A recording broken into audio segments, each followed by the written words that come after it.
जी welcome back. कुछ बात अब करते हैं जी। इस वक्त जो मुसलसल नैब पर तमाम तर इस वक्त जो नज़रें मरकूज़ हैं, तमाम तर जो तनकीद है वो नैब के हवाले से है। नज़ीर लगारी साहब, आपसे जानना चाहूँगा सर, ये क्या मामला है? एक दफ़ा नहीं फिर दोबारा एक इस तरह की बात कही जाना, करप्शन मुकदमात के फैसलों में ताख़ीर का जिम्मेदार नैब है। चीफ जस्टिस साहब भी ये बात फरमा रहे हैं, आला अदलिया पहले भी नैब के हवाले से कह चुकी, और जो अपोजिशन का एक मौक़िफ़ है नैब को लेकर कि वो बेकसूर है, अपोजिशन के लोग, उन्हें सिर्फ निशाना बनाया जा रहा है, उन्हें सिर्फ दीवार से लगाया जा रहा है नैब को इस्तेमाल करते हुए। अब उस बात में बड़ा वजन बढ़ता जा रहा है। How do you see it sir? देखिए, सुप्रीम कोर्ट ने बहुत बड़ी ऑब्जर्वेशंस दी हैं और इतनी ठोस, इतनी वाक़याती, इतनी मबनी बर हकीकत हैं कि इससे हम सरफ नज़र नहीं कर सकते हैं। नैब एक ऐसा इदारा है जिसके पास लोगों को रुस्वा करने, बदनाम करने, उनकी किरदार कुशी करने, उन्हें मतौन करने, उन्हें एक ऐसा विलन बनाकर पेश करने का हथियार हाथ में है कि वो जिसको चाहे मुल्क का विलन बनाकर पेश कर दे और उनकी किरदार कुशी करे, उनके खिलाफ भोंडे इल्ज़ामात लगाए और फिर वो इल्ज़ामात साबित ना कर सके, लोगों की क्रेडिबिलिटी को, लोगों की साख को, लोगों की इज़्ज़त नफ्स को, लोगों की आज़ादी को, ये सब कुछ सलब करके बैठ जाए और लोगों को नकल हरकत पर पाबंदी हो, लोग जेलों में डाल दे और बाद में कोई चीज़ साबित ना कर सके, तो ऐसी नैब का क्या फ़ायदा? और नैब ये कहे कि जी हम अपोजिशन का कर रहे हैं, फिर हम हुकूमत का भी करेंगे। अच्छा, हुकूमत के फलां और फलां केस तो तैयार हैं और हम जा रहे हैं कोर्ट में, और हम जो है BRT का और मालम जब्बा का मामला तो उठा रहे हैं और इसका रेफरेंस बना रहे हैं। बाद में कहते हैं कि नहीं, वो रेफरेंस नहीं बना रहे हैं। फिर ये कहते हैं कि जनाब हमने अगर हुकूमत के खिलाफ भी कार्रवाई की तो हुकूमत गिर जाएगी। भाई ये नैब है, आपने ठेका लिया है किसी हुकूमत को बचाने, आपने इंसाफ करने की जिम्मेदारी ली थी और आपने एहतसाब करने की जिम्मेदारी ली थी। आपने ये जानिबदाराना, यकतरफा और एक फरीक को निशाना बनाकर और दूसरे फरीक को जेब में संभाल कर, उनको सहूलतें देकर और उनके लोगों को क्लीन चिट देकर आपने ये जिम्मेदारी ली हुई थी कि जब आपकी लॉन्ड्री में हुकूमत के लोग आएंगे तो वो क्लीन होते चले जाएंगे और अपोजिशन के आएंगे तो आप उनका मुंह काला कर देंगे और उनकी इज्जत नफ्स को बर्बाद करके रख देंगे और आप उनकी जो है हैसियत को और उनकी साख को उजाड़ के रख देंगे। तो ये जो सिलसिला है नैब का, इसलिए ये और उसके ऊपर ये तनकीद नहीं, बल्कि मेरा ख्याल ये है कि अब नैब का इदारा बोझ बन चुका है इस मुल्क के ऊपर। अब तक इस इदारे ने कुछ भी डिलीवर नहीं किया। एक चीज़ जो हो सकती थी ना, मैं कहता हूँ आपने जो कुछ भी किया वो कोर्ट्स ने किया ना। नवाज शरीफ को नैब ने तो नहीं किया। नैब के बारे में तो अदालत ने कह दिया था कि ये मर चुकी है, ये इससे ताफुर उठ रहा है, और अदालत का ये कहना था कि नैब अपने आप को जिंदा साबित नहीं कर सकती है, और कोर्ट ने जाकर ये दिया था फैसला कि नवाज शरीफ जो हैं वो उनको नाअहल करार दे दिया गया। फिर रेफरेंस बनाए गए। नैब अब तक बड़े खर्चे करने के बाद, बड़ा जो है वो GIT बनाने के बाद और बड़े अफसरों को शामिल करने के बाद भी उस इल्ज़ाम के बारे में वो कोई जस्टिफिकेशन नहीं दे सकी, मनी ट्रेल नहीं दे सकी है। बिल्कुल सही लगारी साहब, ये तमाम तर चीज़ें हैं, ये वो हक़ाइक़ हैं जिनको आपने बयान किया, और यही वजह है कि शायद सुप्रीम कोर्ट भी बरहम नज़र आती है। इमरान याकूब साहब, आपसे जानना चाहूँगा, एक तरफ तो कई बात होती है कि नैब चेयरमैन मुस्ताफ़ी हो जाए, कई मुतालबा किया जाता है कि नैब के इदारे को ही ख़त्म कर दिया जाए। किस तरह से देखते हैं आप इसे, और ये किस हद तक जो सारी तनकीद है ये वजह है? अरसलान, देखें, किसी इदारे को खत्म करना या चेयरमैन से इस्तीफा मांगना कभी भी किसी मसले का हल नहीं होता। ये वही चेयरमैन नैब हैं जिनको उस वक्त की हुकूमत और अपोजिशन दोनों ने मिलके मुंतखब किया था और यहाँ पे चेयरमैन लगाया। अब बात यह है कि असल चीज उस कानून को ठीक करने की है कि जिस कानून की कमजोरी की वजह से यहाँ पे करप्ट लोग जो हैं उनको सजा नहीं मिल पाती। अब अगर मुल्क की आला तरीन अदलिया, मैं एक बार फिर कहूंगा आपसे कि मुल्क की आला तरीन अदलिया जो है, अगर वो अपनी ऑब्जर्वेशन दे किसी इदारे में और उसके बारे में यहां तक अल्फाज अदा कर दे, जो भी नजीर लगारी साहब कह रहे थे कि जनाब देखें ये जो है ना इसका वजूद, उसका फायदा कोई नहीं है, ये इंसाफ नहीं करती, इससे बू आती है, फला फला फला, मतलब जितनी भी चीजें होंगी उसके बाद उस इदारे पे कम से कम हुकूमत को ये जरूर चाहिए कि जब अपोजिशन में थे तो आप खुद कहते थे कि जनाब ये तो इदारा ही नहीं होना चाहिए, इसमें हम आके इसके कवानीन बदलेंगे। पीपल्स पार्टी वाले ये कहते थे, मुस्लिम लीग नून वाले ये कहते हैं। अब तो इसका हल क्या है? इसका हल ये था कि हुकूमत आए, इनिशिएटिव ले और कि जनाब हम वाकई इस इदारे को ठीक करना चाहते हैं, हम वाकई नैब के कवानीन में वो तरमीम करना चाहते हैं जो सबके लिए काबिल कबूल हो और जिन कवानीन पे अमल दरामद करके वाकई चोरों से लुटेरों से लूटी हुई दौलत वापस लाई जा सकेगी। इस कौम ने तहरीक इंसाफ से क्या सीखा? इस कौम को तो इमरान खान साहब ने ये ख्वाब दिखाया था कि हम जनाब इनके हलक से नोट वापस लाएंगे, हम इनसे लूटी हुई दौलत वापस लाएंगे।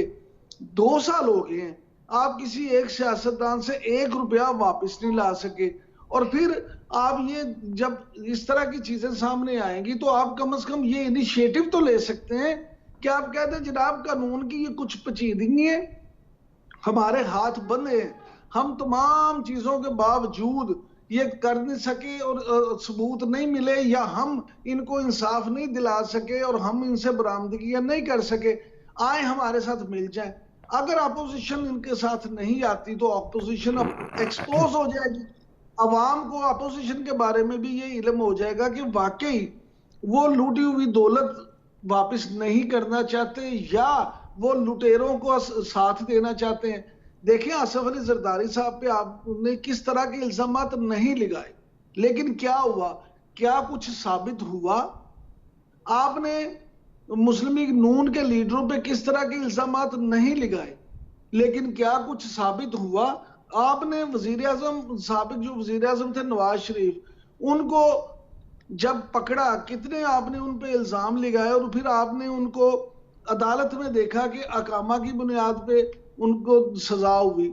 इसी तरह अगर इन सब लोगों को सजा नहीं होगी, हम कहते हैं जी इमरान खान साहब बिल्कुल ठीक कहते हैं, हम मान लेते हैं इन्होंने बहुत करप्शन की होगी, मुस्लिम लीग नून और पीपल्स पार्टी के लोगों ने, इन्होंने मुल्क की दौलत को ऐसे लूटा है कि इनको सजा मिलनी चाहिए। लेकिन अल्लाह के बंदे, इसको सजा अरसलान ने, इमरान ने या जनरल साहब ने या नजीर लगारी साहब ने नहीं देनी, इनको सजा इस मुल्क के कानून के मुताबिक अदलिया ने देनी है।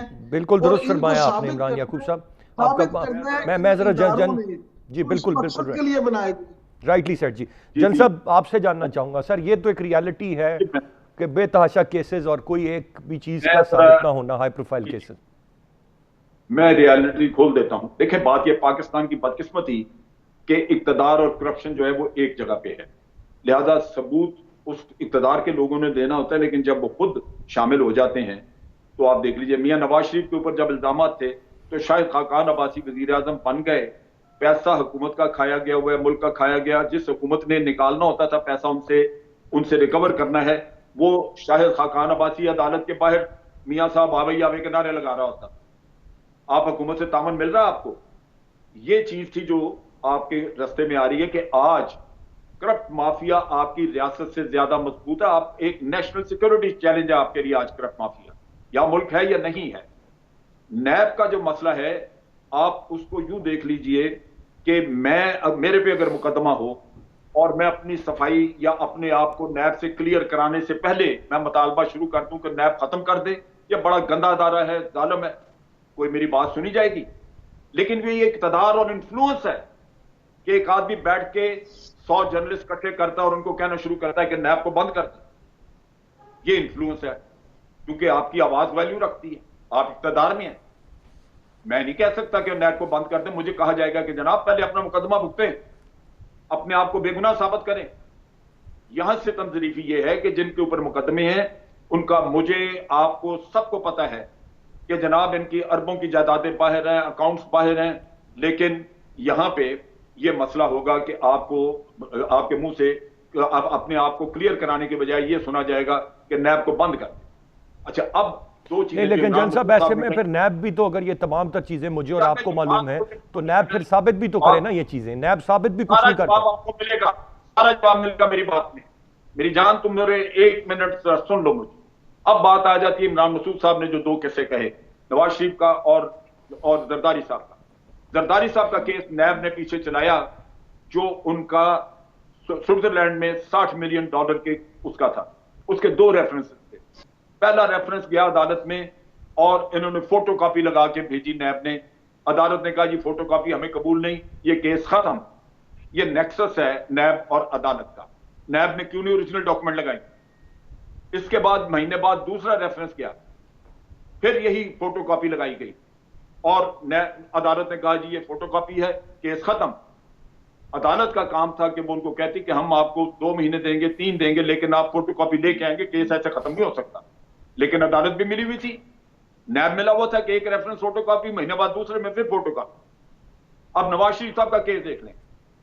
अदालत में वो अकामे का किस्सा खड़ा हुआ, जाली कतरी खत लेके गए, फैब्रिकेटेड एफिडेविट लेके गए, जाली डॉक्यूमेंट सारी तमाम। उनको जाली डॉक्यूमेंट सुप्रीम कोर्ट में पेश करने के ऊपर 3-3 साल कैद हो सकती थी। सुप्रीम कोर्ट ने किस वजह से उनको ट्रायल कोर्ट में भेज दिया और जाली डॉक्यूमेंट्स के ऊपर सजा नहीं दी, सिर्फ अकामे पे कर दिया, सिर्फ इसलिए कि इनकी इज्जत रह जाए, वरना ये दुनिया में कहलाएंगे जालसाज, ये दुनिया में कहलाएंगे नौसरबाज। जल साहब, मैं एक चीज जो जानना चाहूंगा और तीनों मेहमानों से जानना चाहूंगा, मेरा सवाल ले लीजिए। अर्सलान, मेरी याद और बात मुकम्मल होने तो या मैं उठ जाऊंगा यहां, क्योंकि मैं जला हुआ इस किस्से पे। अब नैब का किस्सा सुनो। नैब में इनके लोग बैठे हुए हैं, नैब सारा इन्होंने अपने हाथों से बनाया था, चेयरमैन इन्होंने लगाया अपनी मर्जी के, पिछले 10 सालों में सारे लोग पोस्ट कराए हुए। वो कमजोर रेफरेंस बनाते हैं, कमजोर तहकीकात करते हैं, उनमें खामियां छोड़ते हैं इंक्वायरियों में। वो दूसरी साइड को बता देते हैं कि जनाब ये हमने खामियां छोड़ी हैं, ये आपके वकील को वहां एक्सप्लॉइट करना है, वो जाके वहां से बचता है। आज कोई एनआरओ नहीं मांगता। इन सब की खुशी और ख्वाहिश है कि हम नैब के जरिए बच के जाएं, बाद में हम कहेंगे कि हम अदालतों के जरिए छूट गए, हमारे ऊपर झूठे मुकदमे थे। ये वो दुख है जो मुल्क झील रहा है, ये जुल्म है जो ये हमारे ऊपर हो रहा है इस मुल्क के ऊपर। ये नैब का अदारा कंप्रोमाइज्ड है, इनके लोग बैठे हुए हैं, हुकूमत के नहीं है। मैं इसीलिए जन साहब जानना चाह रहा हूं कि अब आपकी क्या राय होगी कि नैब के इदारे में इस्लाह की जाए, नया कोई पैरेलल इदारा बनाया जाए, या इसी की कैपेसिटी बिल्डिंग की जाए? इसकी इस्लाह होनी चाहिए दो तरह से। आज हुकूमत के पास कोई इख्तियार नहीं है इनको ठीक करने, ये कॉन्स्टिट्यूशनल अदारा है। सिर्फ चेयरमैन हुकूमत जो है वो 3 साल के टेन्योर के बाद खुद लगा सकती है, बाकी लोग उसने लगाने होते हैं। लिहाजा चेयरमैन जब लग गया किसी और पार्टी का, वो सारे उनके बंदे ले लेगा। ये आपको इसकी कॉन्स्टिट्यूशन बनाने के लिए नए कानून बनाने पड़ेंगे कि नैब के अंदर न्यूट्रल लोग आए। आज न्यूट्रल नहीं है। राजा परवेज अशरफ के खिदमतगुजार हैं, यूसुफ गिलानी के खिदमतगुजार हैं। पूछो उनके 8-8 साल से केस के अंदर है, उनकी डॉक्यूमेंट चोरी हो गई है नैब के दफ्तरों से, किसने गायब की है? मैं सर बाकी दो मेहमानों से भी जरा राय ले लूं इसी बात पर कि वो क्या राय रखते हैं। लगारी साहब, आपकी क्या राय होगी? नैब के कवानीन में तब्दीली की जाए, नैब को ख़त्म करके कोई बेहतर इदारा बनाया जाए, किस तरह से बेहतरी किस तरह से आ सकती है कि एहतसाब हो सके?